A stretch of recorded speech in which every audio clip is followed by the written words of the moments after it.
Hey there, welcome back to another video. This time around, it is my review of the 2024 disaster sequel reboot, Twisters. It's directed by Isaac Chung, and considering the fact that he was, in essence, a last-minute replacement director because the original director dropped out, I think he did a really solid job for a director whose previous filmography didn't really seem to showcase chops when it comes to doing a big blockbuster popcorn thrill ride kind of film. I think the tornado scenes are pretty terrific. I think they're shot in ways that still maximize tension and thrills. The other sequences that just deal with characters chatting with one another, or bonding, or having little back and forths, are also shot fairly well. There's some good drone shots, some good shots that showcase the carnage and the destruction of the tornado when it comes to the wide shots. And it's a nice mix of different kinds of photography. It actually utilizes some old phone camera footage for some sequences at points throughout the movie, as well as like webcam footage for the tornado wranglers and their whole YouTube channel. And yeah, the camera, it moves quite a bit. It's not stationary. There are times too where there's some really interesting and genuinely creative moments in terms of the direction, where the camera is in a completely different POV, or it's at a different angle. Good usage of pans and zooms. And also, I appreciate the fact that the director chose to shoot in 35 millimeter. That was his choice. He was like, I want to shoot this film with film on location in Oklahoma. And I really thought that was a great call because you could actually see the grain, and it just added an extra level to the film visually that I don't really feel would have if they just shot it with the traditional digital cameras. So honestly, I'd love to see what Chung does next in terms of another thriller, another thrill ride, another action movie, another blockbuster film. He was given a pretty tall task on a relatively short notice, and I think he really wound up getting a pretty big win here. And then we have a screenplay by one of the writers of Overlord and The Revenant and Midnight Sky, Mark L. Smith, based on a story by Joseph Kosinski. And I'm not going to sit here and say that this is an outright bad script. It's one of the better legacy sequel scripts in recent memory because it doesn't overly rely upon member berries. It's not too condescending towards fans of the first movie. There isn't this whole, oh, we're bigger and badder and better than what came before. It doesn't really do that. And I do think that there are enough twists on some old concepts that it still feels somewhat fresh, but I don't really feel it completely lives up to its full potential in the end. I like some of the characters, but there's a good amount of characters that I'm not really that big on, so I don't think the writing when it comes to the characters is as strong as the writing in the first film. Also, when it comes to the tornado scenes, the way that things are set up, I don't think tension is built nearly as well or sustained nearly as well. And I hear a lot of people saying that this story is so much better than the script and the story in the first movie. And I respectfully disagree because in a lot of ways this story is pretty much the same. Like it's almost the same story, but it just has like a few little differences in terms of how things ultimately play out. But it's still a story about two competing tornado chasing teams who are trying to achieve a particular goal. But this time around, it's not the same goal, but they are still competing with one another. You have a love story that's unfolding between all of this, except it isn't a love triangle this time, but it's still very much a love story. You have a similar kind of build up when it comes to building up to the F5 at the end. Uh, you even have a similar sequence that happens in the middle of the film that shows the awesome power of the tornado. Instead of it being the drive-in scene, it's the rodeo scene with the swimming pool. Like it's so there's a lot of stuff about it that kind of has the same twists and turns, but it's endearing enough and it has this good sense of flair and fun that it doesn't really get to the point where I feel that it completely loses momentum.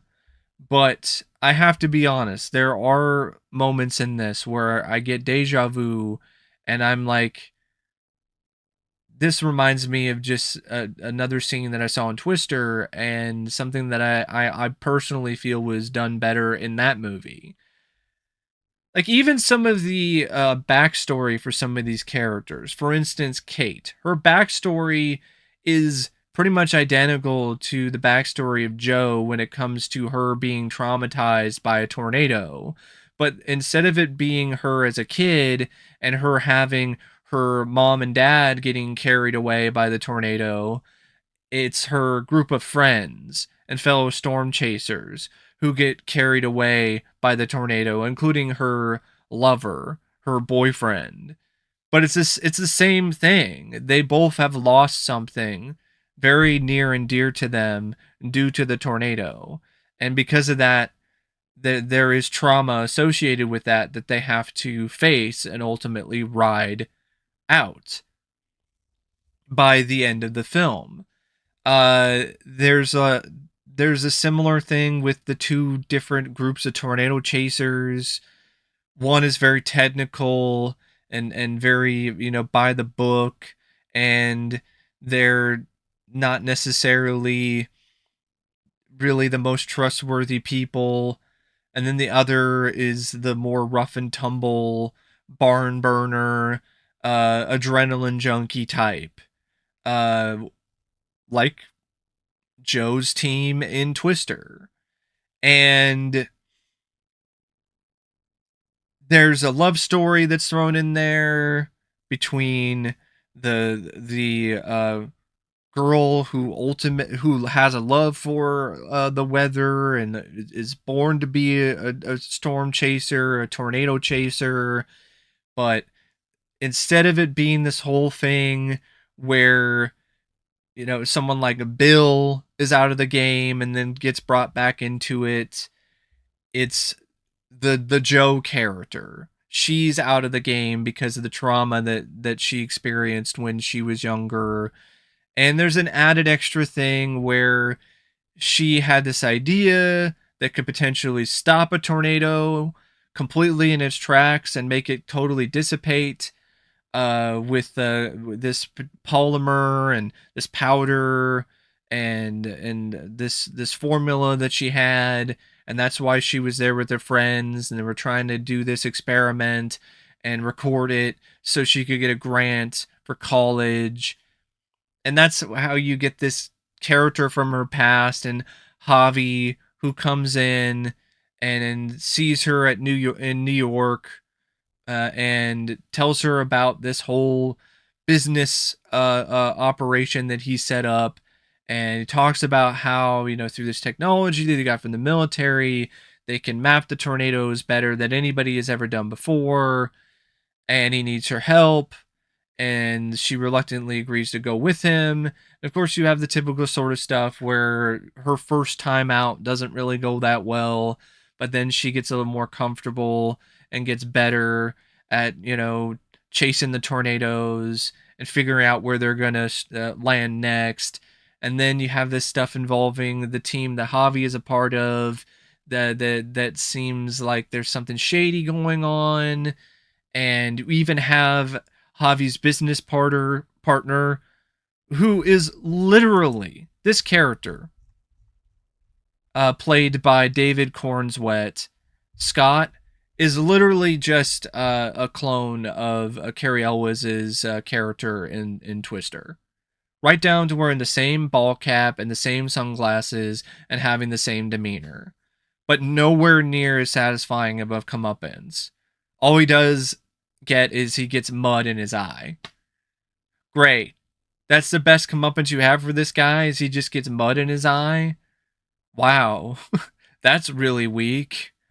But maybe they did that because they didn't necessarily want to be exactly like the first movie. But that's the problem there. If you're going to have this guy who is literally a clone of Cary Elwes's character, Jonas, then why not have a similar demise or up the ante in that regard? And honestly, why even bother having him be Jonas 2.0 anyway? Just make him be his own character. Why do you have to make this character into literally just the exact same facsimile of the antagonist that we already saw in the first movie? It seemed incredibly lazy from a story writing perspective. And the antagonists in general are really poorly written in this script. Say whatever you want about the antagonists in Twister, at least there was a direct connection with Jonas and Bill and Joe and everything, because he stole Bill's idea. And so there was actually something connecting the two together. There's nothing connecting this guy, Scott, and this other rich guy who is he's the guy who's behind everything and buying up all the land, Riggs. He's the guy who helped fund a storm par. Like, there's no connection between any of these main characters except for Javi, because he just got roped up into this bad business deal. But other than that, like, there's no other connection. So these antagonists are incredibly weak. Also, the Riggs guy, you never see him serve any kind of justice or comeuppance. He never gets any just desserts. He never faces any consequences for what he was doing. So that was not very well done from a writing perspective.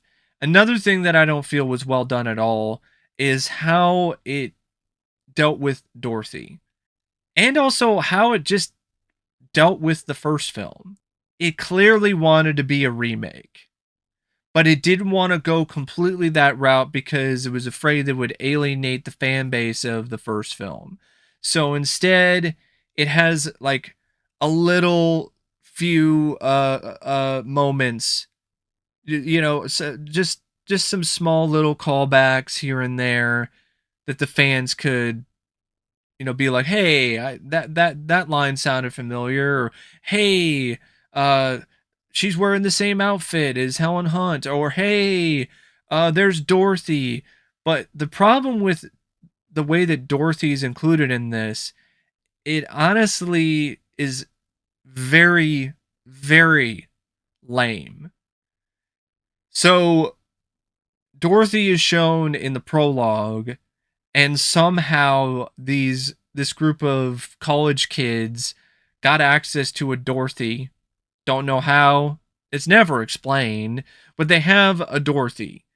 And there's dialogue that talks about how old and how outdated and how Dorothy's a piece of junk, and they're trying to get it started and it's not starting right away. And there's people talking about, why do we need this thing? And that rubbed me the wrong way. And then what makes it worse is that There's never any moment in this script where the efforts of Joe and Bill and their team to get Dorothy in the air and to get the sensors into the tornado and save lives, there's no effort that is made to really provide validity and strength to what they did. Instead, it completely undermines what they did in the first film because it has to lazily go back to square one. So Dorothy is just some old relic that is used to get sensor data, and that's it. There's no moment throughout any point in this film where there is any reference to Dorothy saving lives, increasing the time for people to be able to leave their homes from 3 minutes to 15 minutes when it comes to the tornado warning. There's nothing like that at all in this script. When you see Dorothy, it's just like, oh, hey, there's Dorothy. Remember Dorothy from the first movie? Oh, that old piece of junk.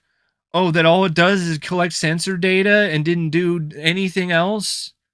That was really disappointing. I was like, why? Why did you even have to go that route?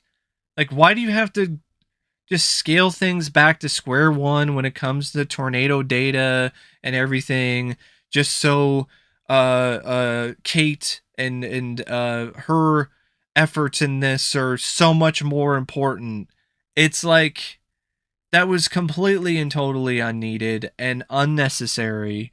There's that dialogue about Dorothy being a piece of junk, and it barely even works.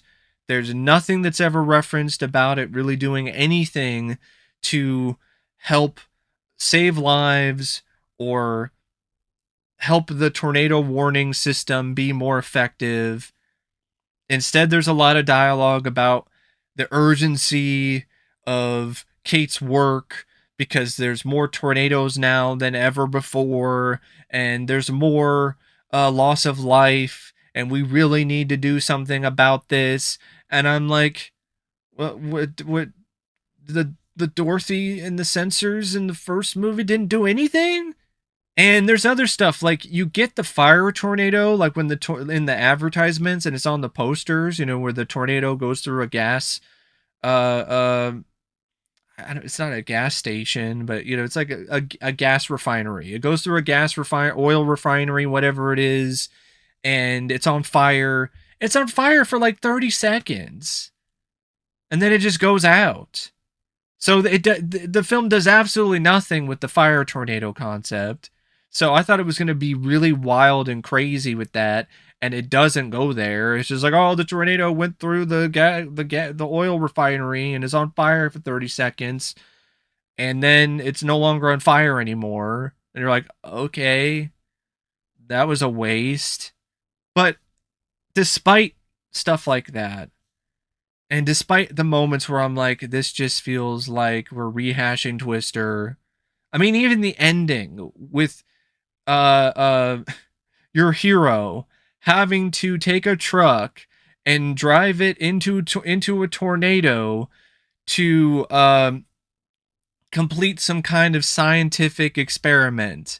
But instead of it being Dorothy and the sensor data, it's a bunch of barrels and some other sort of things like a chemical compounds that could cause the tornado to completely dissipate. So instead of it being sensors and data, it's a tornado stopping experiment. But it's still the same thing, and it's still another F5 tornado. And instead of it going through a cornfield, it's going through a small town. Um, but it's the same kind of climax, but just like a little tweak or two. Instead of it being two people in the truck, it's only one person and Kate. But you get what I mean. And here's the thing. Despite all of that, I do appreciate that it had fun with it. It had fun with the concept.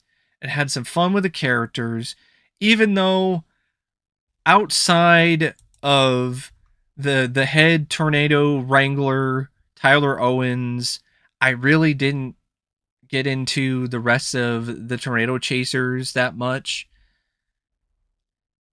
You had Brandon Perea as Boone. The guy's constantly on 11 when it comes to enthusiasm, and I see what they're trying to do. They're trying to, do another sort of thing with Philip Seymour Hoffman, and a lot of the other tornado chasers in this who are part of Tyler's team. They're very enthusiastic and yeehaw about tornadoes. And I'm not saying that that wasn't the case in the first film with Joe's team, but it felt like there was more of a balance in terms of personalities. Here you have like multiple people who just seem like they're just various variations of Dusty from Twister. And I'm sorry, Dusty is good in small doses. If you have a whole team of Dusties, that gets a little grating. And you have this other British guy who's joining them, who's trying to write an article, and all he is just cliche comic relief.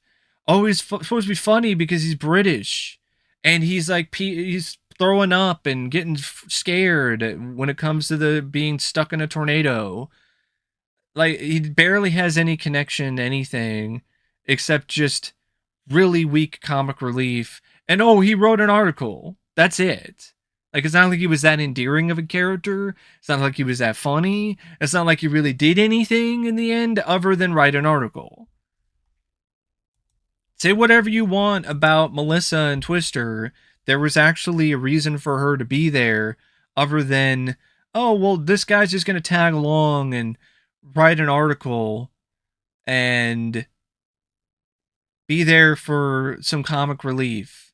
And it also seems similar in that regard because, okay, instead of the whole love triangle aspect, it's just this guy who's there to write an article, but it's the same sort of stuff where he's supposed to be an extension of the regular normal people when it comes to their reactions to this crazy stuff involving these tornadoes. And speaking of crazy stuff with the tornadoes, there's a lot of fun, crazy stuff with Tyler and his team, like the bit where they light fireworks into the tornado, and the way that they use a drone, although the drone doesn't really wind up doing anything other than collect video footage and then get completely essentially shut down in the middle of a tornado in one scene. But still kind of fun to see. There is definitely some moments where there is a lot of genuine just enthusiasm when it comes to this group and their love of tornadoes and their YouTube channel, and I do feel the script does a good job in terms of providing at least a few good moments of rapport between these characters and giving them some distinct personalities, but at the end of the day they just don't really stick out as much as the team does in Twister. And they aren't really given as many memorable lines of dialogue either. Like, "we got twins" is not really anywhere near as memorable as any line that Philip Seymour Hoffman's character had in Twister. So I think the best parts involving Tyler really aren't the stuff with his team. It's the stuff with him and Kate. When they start to really fall for one another, it's a sweet and charming love story. The two have some really good chemistry. The script gives them a lot of moments for them to kind of, bust each other's balls initially early on, but then start to warm up to one another and genuinely start to form a romance. And I like the stuff involving Kate and her mother, Kathy, and the scenes between her and Kate, and the scenes between her, Kate, and Tyler. I genuinely really like those sequences, and it definitely did help make Kate a more endearing character overall. Um, and I don't mind the whole stuff involving uh, Javi, because it's a way to directly connect this new uh, um, this new Kate, who is going back to Oklahoma and is starting to chase tornadoes again, and is learning how to not just chase her fears but ride them. It allows her to actually have someone that is a direct connection that still exists when it comes to her trauma.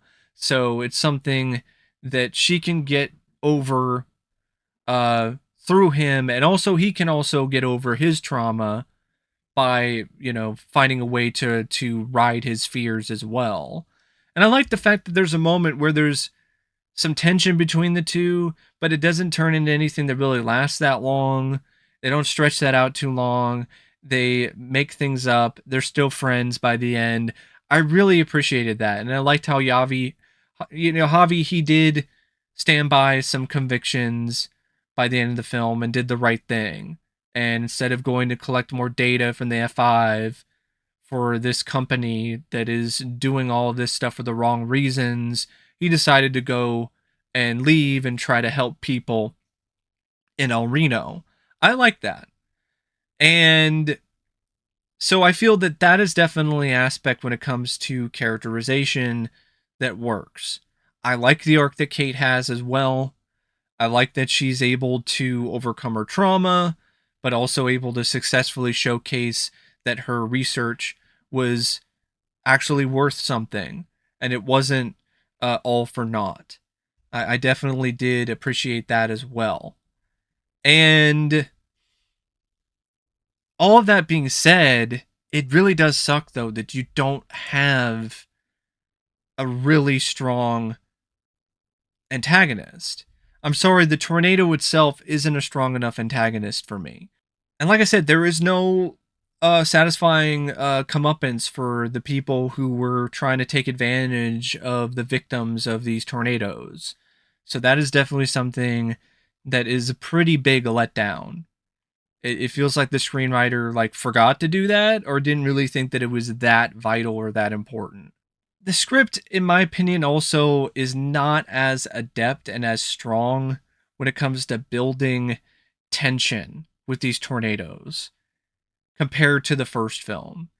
I never really got a sense that people were really in that much of danger, and I felt that that was kind of a problem at points because it definitely affected the thrills and the suspense in some scenes.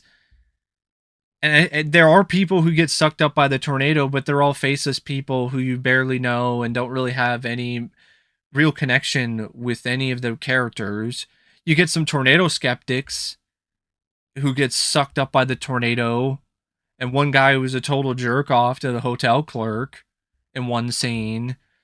But other than that, okay, you get stuff like that, but you don't have a moment where Preacher gets the top of his head sliced during a tornado sequence. You don't really get moments like that. You don't get the stuff with, Aunt Meg in danger. You don't have anything like that.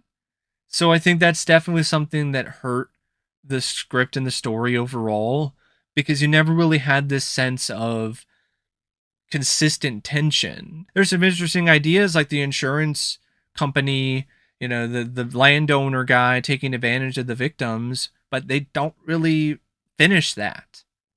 That just blows away by the end of the movie. And is just completely off the map entirely. So even that isn't really that great. The fire tornado, don't do anything with it. The stuff with the twin tornadoes, that was we already had twin tornadoes in a scene in the first movie. And I felt that whole sequence was a heck of a lot more suspenseful. I wish it was crazier. I wish it went wilder, considering the fact that it's a sequel. Instead, the wildest it gets is pretty much on the same level as the wildest moments in the first movie. But it's not an entirely bad script by any means whatsoever. It really is not. Now, the film also features a pretty capable cast, at least when it comes to like the main cast members. You know, Daisy Edgar-Jones, Glen Powell, Anthony Ramos, Maura Tierney. Like Daisy Edgar-Jones, I loved her in Fresh. I thought she was fantastic in that. I think she's still pretty good in this. Although her accent at times it completely disappears and then reappears. I don't know what kind of southern accent she was trying to do. Like it was just not really like anything I've heard from Oklahoma. It was like now it sounds like it's an Oklahoman or a southern accent, and then it just doesn't sound like anything. But other than that, I thought she did a good job. I feel that she effectively showcased the change in age between her character. That's something that really surprised me. She effectively played like a very younger version of herself, who was less mature, and then also played the older version of herself equally as well. And I feel she showcased a lot of emotions when it comes to her character very well, whether it was emotions involving sadness or dealing with grief or guilt or loss or trauma, or emotions of excitement and just the love of chasing tornadoes coming back to her, and uh, the love that she ultimately um, started to share with Tyler. And speaking of Glen Powell, I'm gonna say I was totally wrong. Like I was iffy about him being able to even come close to filling Bill Paxton's shoes, and I think he did pretty dang good job here. He was charismatic, he was charming. I felt he had some really good chemistry with Daisy. The two were a fun couple, and he made it his own. He wasn't trying to just do what Bill Paxton did. He did his own thing, and it really did work. It worked great. Like I he's a big part of why I like this film, because I really liked Glen Powell's performance as Tyler. Um, Anthony Ramos is fine as well. Definitely a lot better here than in that last Transformers movie that he did.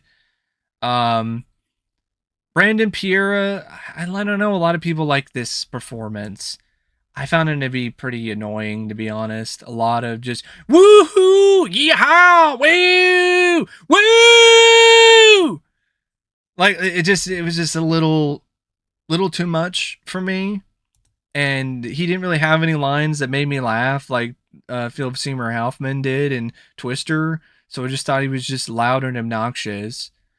Maura Tierney, I thought she was really magnificent as Kathy, Kate's mom.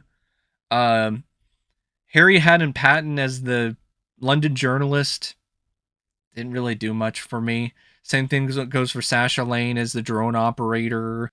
David Corenswet, just an absolute nothing performance. The guy literally was just trying to uh, uh, imitate Cary Elwes throughout the entire movie, and it just didn't work.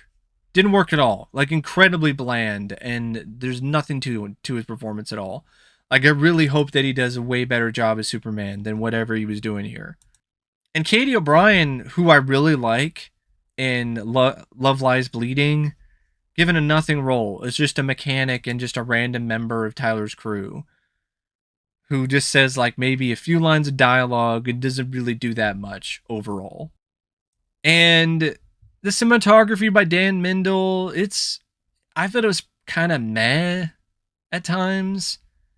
There were times though where it had some nice looking shots of the Oklahoman plains, and the fields and the landscapes, and some good shots of the aftermath of the tornado. But I wasn't it the kind of cinematography that I would say was particularly great. It was fine though. The editing by Terry Lynn, a Shropshire, I thought was pretty good. I thought that was definitely one of the better technical elements of the film's production. did a good job putting you in the tornado when it comes to the tornado scenes. Uh, really ratcheting up the intensity and the thrills and the excitement when it comes to those sequences. The music by Benjamin Wallfish, I think that's how you say his name. Very generic. The score for Twister is tremendous by Mark Mancina. There's not a single bit from this original score that I found memorable at all. And I didn't really care for the country soundtrack. I know a lot of people love it. I don't like country music. So if you like country music, especially contemporary country, you're going to love this soundtrack. If you don't and you're not into bro country or contemporary country tracks, this could be cringe at times to watch because there's a ton of that in this. The entire soundtrack is contemporary country. Um, Give me Van Halen any day of the week over this shit. I'm sorry. Also, the CGI, pretty good. Pretty good CGI effects for the budget. I thought it looked good. The twisters, the tornado effects. Not really a ton of practical stuff, though. And if there is anything, it was not noticeable. So I personally prefer the effects in the first film because there's so much that was done practically. You know, in that scene in the end where the combines are falling from the sky and they're hitting the road and they're driving and they're avoiding them as they're falling around them, and then a house rolls into the street and they drive through the house and it's all done for real. Yeah, you can't top that. Can't top the drive-in scene that actually shows a real car getting flown into an actual building and you see an actual drive-in sign fly across the screen. You can't top that with the pool scene where obviously CGI cars or all this other stuff fall around everybody. It's not the same. It really isn't. And if it was done practically, the way that it was shot, the way that it was lit, it didn't look like it. But it went at a fast enough, quick enough pace. I did like the main two leads. I like the dynamic between the two of them. The tornado scenes when they were there were exciting enough, although I think they could have really upped the ante more, especially in the climax. And I don't think that this film really finds the perfect storm when it comes to characters and writing, as well as a good mix of thrills. But it could have been a lot worse. In fact, it wound up being better than I thought it was going to be. I had a good time with this one. I would say I would definitely recommend it if you're a fan of the first film, or if you're into disaster movies, or just want to see a fun throwback to the summer blockbuster films of the 80s and 90s. That's my thoughts on Twisters, and until next time, I'll see you later. See ya.